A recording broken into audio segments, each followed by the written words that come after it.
আত্মরক্ষার ব্যক্তিগত অধিকার 96 থেকে 106 ধারা। 97 ধারা। দেহ ও সম্পত্তি রক্ষার অধিকার। পাগল অপ্রকৃতস্থ ব্যক্তির কাজের বিরুদ্ধে আত্মরক্ষার ব্যক্তিগত অধিকার প্রয়োগ করা যায় কোন ধারায়? 98 ধারায়। 99 ধারা। 5টি ক্ষেত্রে আত্মরক্ষার অধিকার প্রয়োগ করা যায় না। দেহ রক্ষার জন্য আত্মরক্ষার ব্যক্তিগত অধিকার প্রয়োগ করে মৃত্যু ঘটানো যায় কয়টি ক্ষেত্রে? 100 ধারা 6টি ক্ষেত্রে।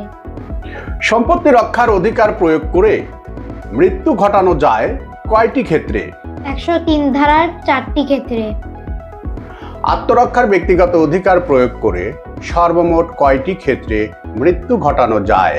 10টি ক্ষেত্রে 100 ও 103 ধারায়।